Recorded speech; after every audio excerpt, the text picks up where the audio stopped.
O apóstolo Paulo está falando sobre alegria. Esta carta, ela foi escrita na prisão. Há vários textos nesta carta que mostram que Paulo estava na prisão. Vamos compartilhar com os irmãos alguns textos. Capítulo 1, versículo 7, por exemplo, desta carta. Paulo diz assim: aliás, é justo que eu assim pense de todos vós, porque vos trago no coração, seja nas minhas, onde? Algemas. Então ele fala das suas algemas, porque ele estava preso. Seja na minha defesa e confirmação do Evangelho. Versículo 13, ainda do capítulo 1 mesmo, ele torna a voltar sobre esse tema da sua prisão. Ele diz: de maneira que as minhas cadeias em Cristo se tornaram conhecidas de toda a guarda pretoriana e de todos os demais. Então Paulo está preso.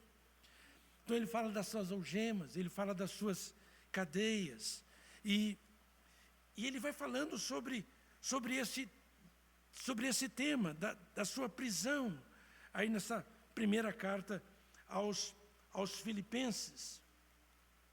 Ele torna a falar sobre esse tema em vários outros momentos da carta.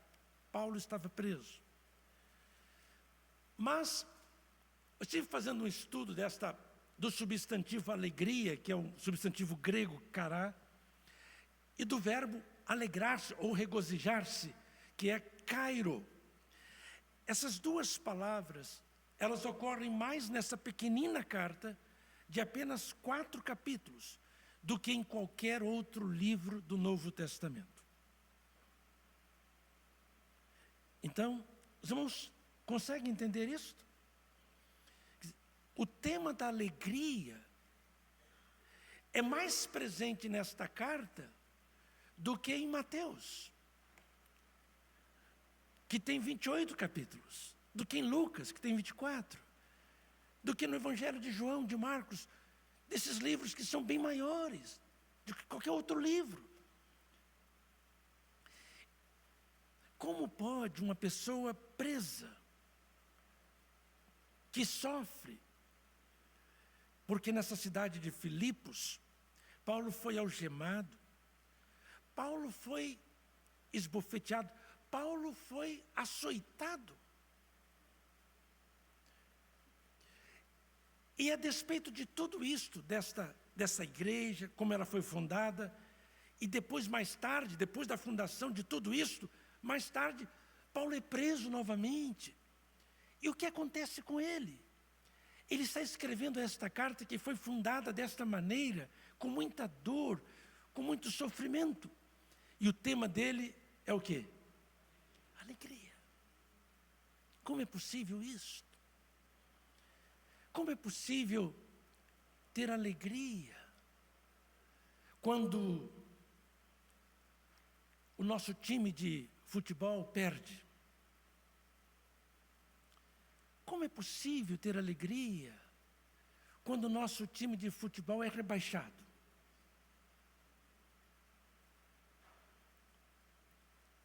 Como é possível ter alegria quando o nosso candidato, numa campanha política, perde? Como é possível? Como é possível ter alegria quando nós vamos ao médico e o médico diz para nós assim: olha, esse câncer é maligno.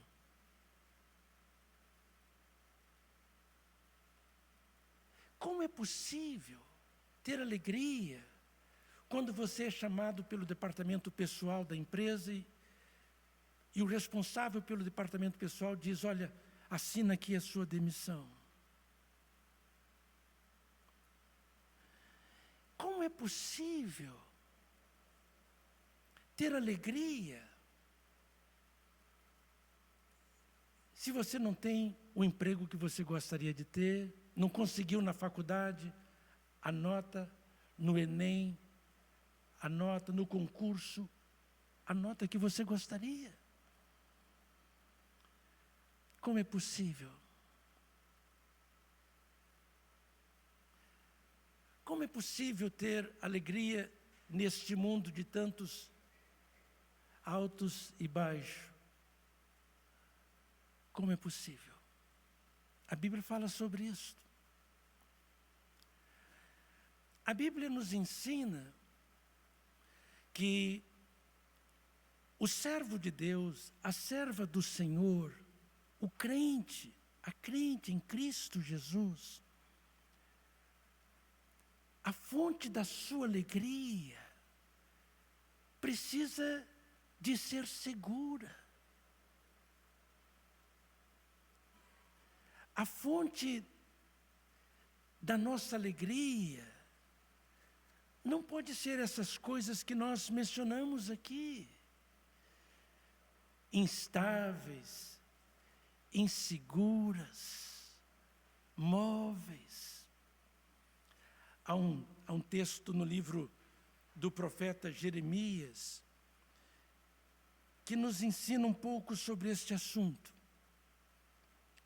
Jeremias, capítulo 17, do verso 5 ao verso 8.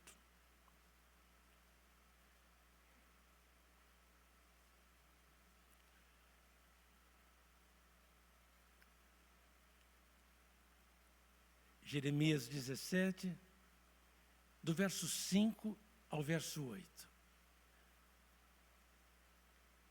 Assim diz o Senhor: maldito o homem que confia no homem, que faz da carne mortal o seu braço e aparta o seu coração do Senhor. Vamos parar aí. O que ele quer dizer? Que infeliz é o homem que confia, tem como fonte da sua alegria, da sua paz,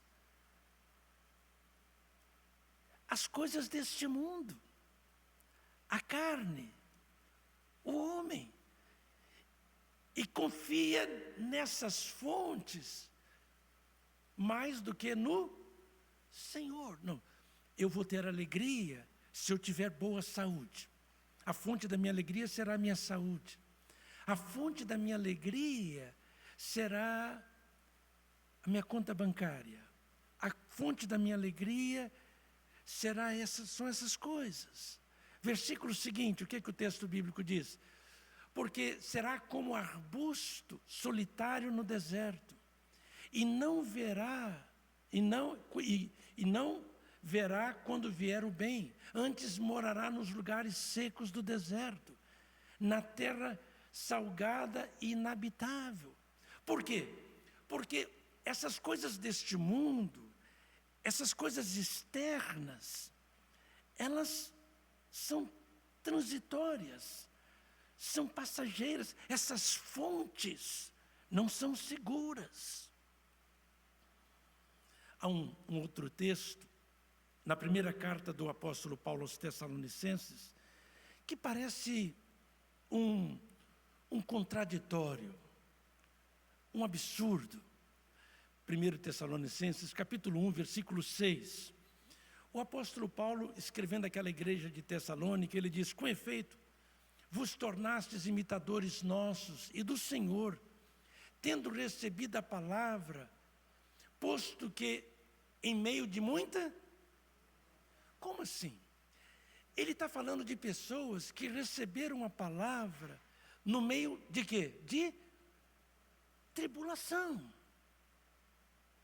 Que tipo de tribulação? Ele não diz. Perseguição, problemas familiares, problemas de enfermidade, problemas financeiros, as tribulações.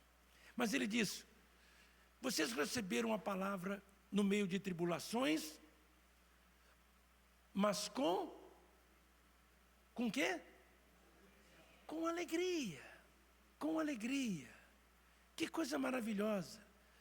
Então, receber a palavra, mesmo na tribulação, mas recebê-la com alegria.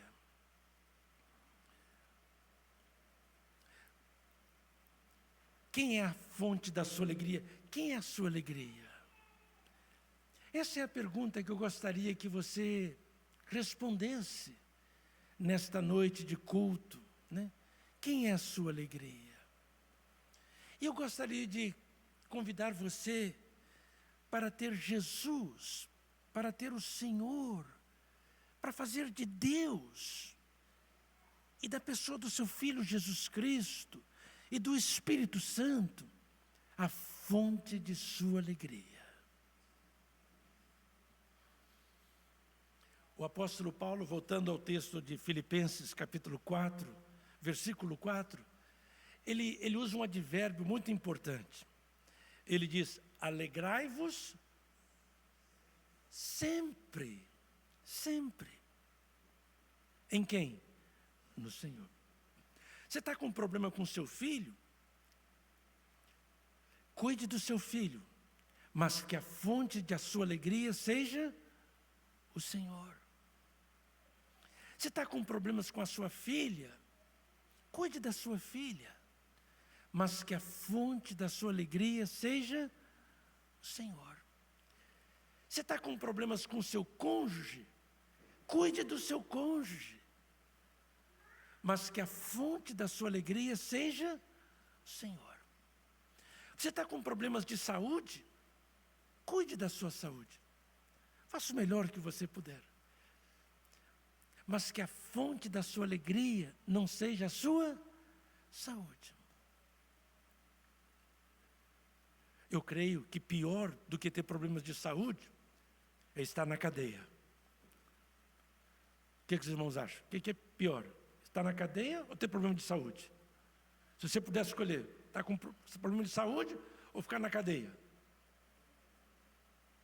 Eu creio que todo mundo escolheria, se você tivesse que escolher, não, quero ficar com problema de saúde em casa, com a minha esposa cuidando de mim, com os meus filhos trazendo aguinha para mim, não é verdade? Podendo ter ar-condicionado, né? Do que na cadeia. Que na cadeia. Então Paulo diz: alegrai-vos sempre no Senhor. Ele não está dizendo para nós nos alegrarmos no Senhor quando as circunstâncias ao nosso derredor estiverem favoráveis, quando os ventos estiverem favoráveis, quando tivermos uma boa conta bancária, boa saúde, aprovação no Enem e outras coisas, mas não.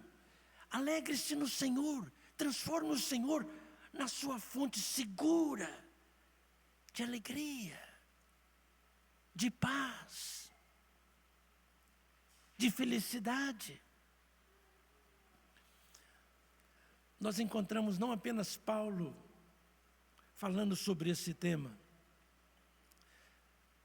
Paulo conhecia Abacuque, um livro que nós citamos hoje de manhã quando falamos das solas da Reforma Protestante. No capítulo 3 de Abacuque, versículos 17 e 18, o apóstolo Paulo fala sobre, o profeta Abacuque fala sobre esta fonte de Abacuque. Versículo 17 então, ele diz assim: ainda que a figueira não floresça, nem haja fruto na vide, o produto da oliveira minta, e os campos não produzam mantimento, as ovelhas sejam arrebatadas do aprisco, e nos currais não haja gado. Como é que ele pinta o quadro? Favorável ou desfavorável? Bom ou ruim? Então, a situação externa, horrível, desastrosa, desesperadora. Este homem foi um homem que, no século VI, final do século VII, início do século VI antes de Cristo, ele dizia: Senhor, Tenha misericórdia do reino, do teu povo aqui escolhido teu. Tenha misericórdia, Senhor, porque a Babilônia está aí à porta, vai invadir, vai destruir tudo. Como é que o Senhor permite isto? E Deus disse, olha, vai acontecer. Eles vão queimar o templo. Eles vão destruir tudo. Vão acabar com tudo. A resposta de Deus para Abacuque foi, olha, a coisa vai piorar.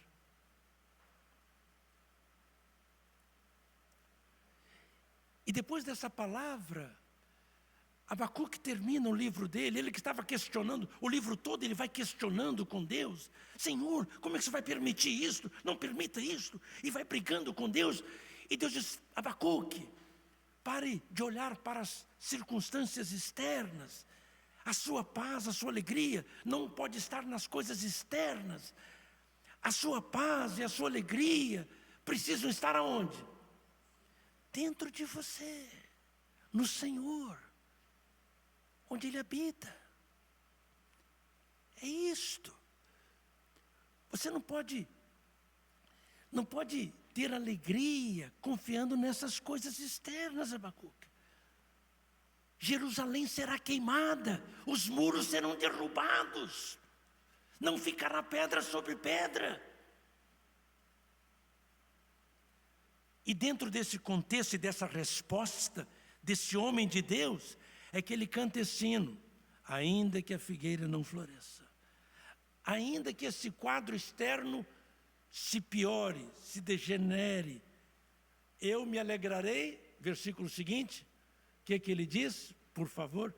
Todavia eu me alegro no Senhor, exulto no Deus da minha salvação. Ele diz, exulto no Deus da minha salvação.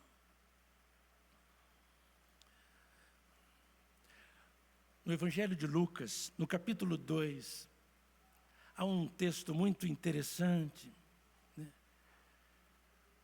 Porque os pastores estavam lá e o anjo do Senhor apareceu aos pastores. Lucas capítulo 2, versículo 10. E o anjo falou para os pastores.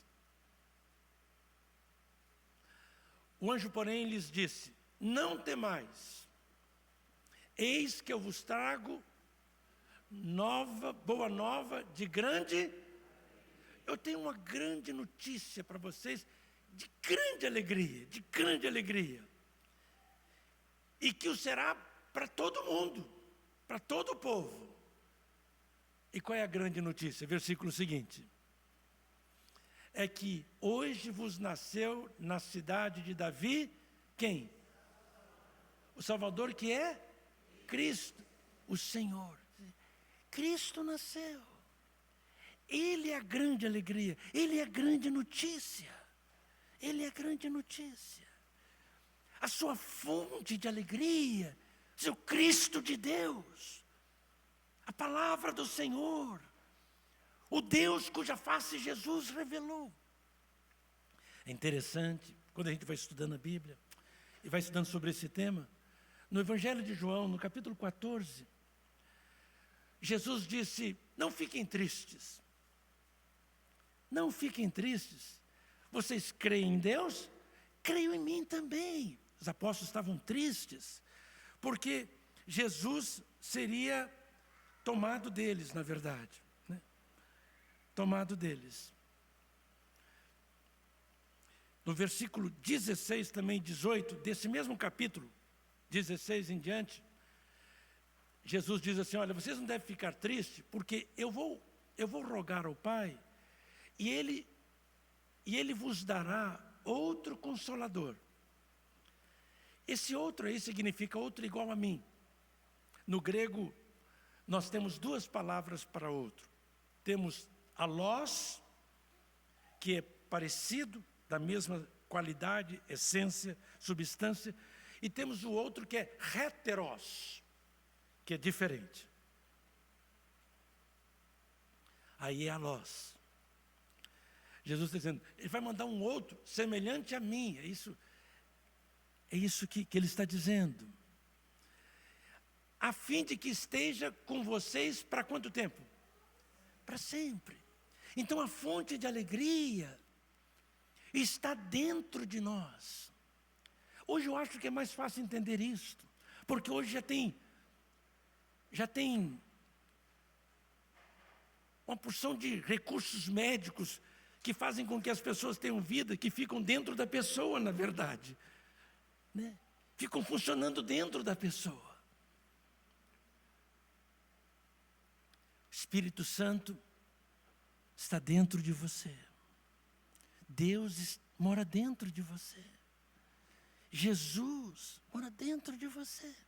Jesus disse: eu estarei convosco todos os dias. Jesus disse. Através de quem? Do seu Espírito. Na carta aos Gálatas, no capítulo 5, versículo 22, não precisa passar esse não, porque os irmãos já sabem de cor. A Bíblia nos diz que o fruto do Espírito Santo é alegria. Alegria. Há um texto do apóstolo Paulo, na segunda carta aos Coríntios, capítulo 4, do verso 16 em diante, versos 16 a 18, muito bonito sobre esse tema. Ele diz assim: por isso não desanimamos. Por isso significa, por causa dessa situação, nós não desanimamos. Pelo contrário, mesmo que o nosso homem exterior se corrompa. Quer dizer, eu vou ficando velho, careca, doente, lento. Mesmo que o meu ser exterior vá se corrompendo, vá morrendo. Contudo, o nosso homem interior se renova de dia em dia. Que coisa bonita, não? O nosso ser interior se renova. Versículo 17. Porque a nossa leve e momentânea tribulação, ele tinha tribulação ou não? Tinha. Produz para nós eterno peso de glória, acima de toda comparação. Versículo seguinte: não atentando nós nas coisas que se veem, mas nas coisas que se não veem. Então eu gostaria de convidar você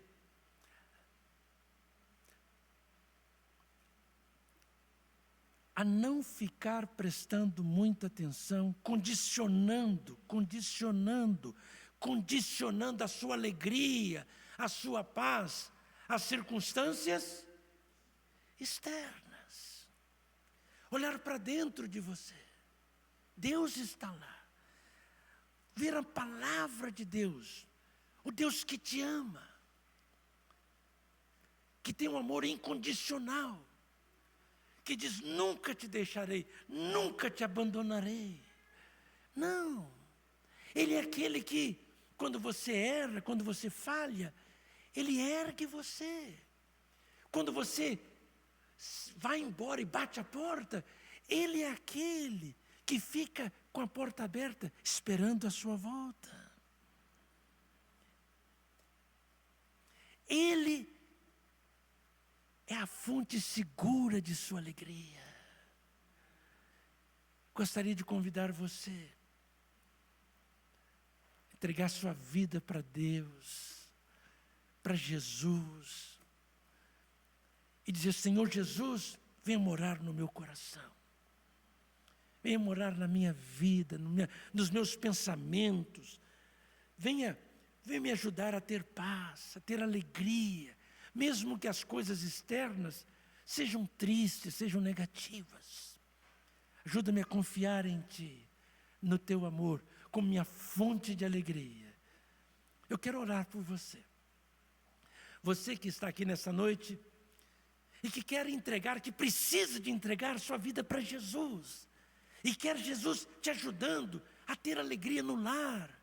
Meu amigo, sem alegria, você não apenas é triste, mas você faz as pessoas ao seu redor tristes também, infelizes também. Entrega o seu coração para Jesus, entrega a sua vida para Jesus, suas preocupações, suas ansiedades para Jesus. Levante a sua mão, se você quer fazer essa entrega hoje. Amém, amém, amém. Mais alguém? Ergue a sua mão. Amém, amém, amém. Pai, Obrigado por essas pessoas que levantaram suas mãos. Te pedimos pelas pessoas que estão aqui, nesta tua casa hoje, sem alegria. Te pedimos pelas pessoas que estão aqui, que têm como fonte de alegria outras coisas, outras pessoas, menos a Ti. Que elas possam tomar a decisão nesta noite de terem somente a Ti, para sempre, como fonte de alegria. Perdoa os nossos pecados. Tira a tristeza do nosso coração. Em nome de Jesus. Amém. Louvemos o nome do Senhor.